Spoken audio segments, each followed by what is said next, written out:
जय Hind students, welcome back again. This is Divyanshu Pandey और आज के सेशन में हम एक्सरसाइज बुलंद भारत के बारे में डिस्कशन करेंगे। तो चलिए शुरुआत करते हैं आज के इस क्लास की। हम सभी जानते हैं कि भारत अपने दो पड़ोसियों चाइना और पाकिस्तान से हमेशा सतर्क रहता है। इसलिए भारत में बायलेटरल और मल्टीलेटरल एक्सरसाइज के अलावा डोमेस्टिक एक्सरसाइज भी हमारे इंडियन आर्म फोर्सेस किया करती हैं। इंडियन आर्मी ने अभी हाल ही में एक्सरसाइज बुलंद एक्सरसाइज 2023 अरुणाचल प्रदेश में कंडक्ट किया है और ये एक्सरसाइज एक तरीके की integrated surveillance and fire power training exercise थी, जहां पर इंडियन आर्मी के द्वारा अरुणाचल प्रदेश के मेनली तवांग सेक्टर में इस आपके आर्टिलरी गन फायरिंग करके जो है इस एक्सरसाइज को वैलिडेट किया गया। ये एक्सरसाइज टोटल 1 मंथ तक आपकी चलने वाली एक्सरसाइज रही है, जिसको अभी आपका कल्मिनेट किया गया है, जहां पर इंडियन आर्मी ने सर्वेलेंस टेक्नोलॉजी की सहायता से इस एक्सरसाइज को सक्सेसफुली पूरा किया है। इस एक्सरसाइज में इंडियन आर्मी की special forces, army aviation, central arm police forces Kameng और तवांग के इलाके में आपका डिप्लॉयड थी, जो कि आपके अरुणाचल प्रदेश में आया करता है। इस एक्सरसाइज का अगर हम मेन एम देखें तो इस एक्सरसाइज का मेन एम यही है कि हम अपने कैसे कट एज सर्वेलेंस टेक्नोलॉजी को लेकर आगे बढ़े और हाई एल्टीट्यूड एरियाज में अपने हैवी वेपन्स को डिप्लॉय कर सकें। जैसे कि हम जानते हैं कि भारत में धनुष होवित्जर, M777 और भी अन्य आपके जो लॉन्ग रेंज गन्स होते हैं उनको हमने LAC की तरफ आपका डिप्लॉय किया हुआ है। अरुणाचल प्रदेश भी LAC की तरफ आपका आता है, जो कि चाइना के तिब्बत से आपका बॉर्डर साझा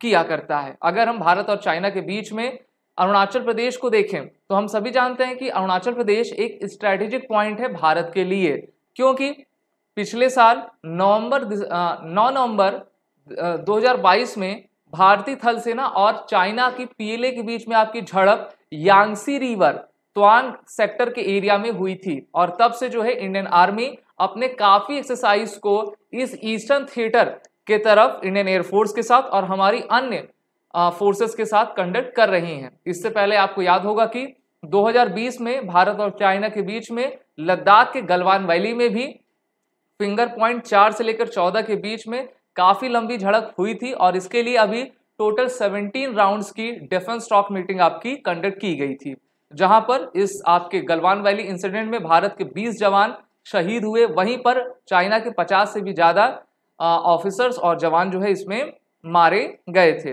दोनों देशों का ये मानना है कि 2006 से जो है इसमें आपका अमूलचूल परिवर्तन आया हुआ है। वहीं पर अगर हम देखें आपके LAC की तरफ से तो LAC आपका तवांग सेक्टर में आता है और इंडियन आर्मी का कहना है कि तवांग सेक्टर की तरफ कुछ ऐसे आपके एरिया हैं जहां पर दोनों देशों का डिफरेंट परसेप्शन है और डिफरेंट परसेप्शन के चलते जो है आपकी टेंशन एराइज हो जाती है। अगर आप इस मैप को देख पा रहे हो, जो कि हिमालय से शुरू होकर यानी कि लद्दाख से शुरू होकर आपका अरुणाचल प्रदेश तक चलता है और यहाँ पर काफी पॉइंट्स आते हैं लाइन ऑफ एक्चुअल कंट्रोल के।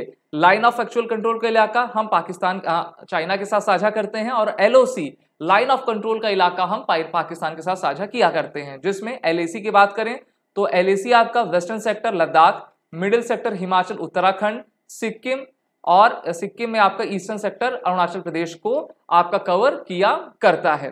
तो इसलिए इसकी स्ट्रेटेजिक इंपॉर्टेंस काफी है। अरुणाचल प्रदेश को 1972 तक नॉर्थ ईस्ट फ्रंटियर एजेंसी नेफा के नाम से जाना जाता था और ये नॉर्थ ईस्ट का सबसे बड़ा स्टेट है इन टर्म्स ऑफ एरिया और चाइना की इस पे नापाक आपकी नजर हमेशा रहती है। और हम जानते हैं कि भूटान, म्यांमार की तरफ जो है नॉर्थ और नॉर्थ वेस्ट तक आपका ये फैला हुआ है और ये हमारे प्रोटेक्टिव शील्ड को भी आपका बनाया करता है। अगर हम बात कर लेते हैं चाइना की तिब्बत से रिलेटेड, तो देखिए चाइना ये मानता है कि जो तिब्बत का सदर्न पार्ट है वो अरुणाचल प्रदेश है। इसीलिए आप देखते होंगे कि जैसे G20 मीटिंग हो गई, SCO हो गई, अगर भारत इसको अरुणाचल प्रदेश की तरफ करता है या फिर भारत का कोई प्रतिनिधि, इवन हमारे राष्ट्रपति, प्रधानमंत्री या फिर दलाई लामा जब अरुणाचल प्रदेश में जाते हैं तो चाइना उस पर कंसर्न आपका जाहिर करता है। लेकिन भारत का कहना है कि अरुणाचल प्रदेश हमारा पहले से भी एक अक्षुण्ण हिस्सा रहा था और हमेशा ये हमारा सोवरेन एक स्टेट रहेगा। तो इसलिए भारतीय थल सेना ने एक्सरसाइज बुलंद भारत कंडक्ट किया है।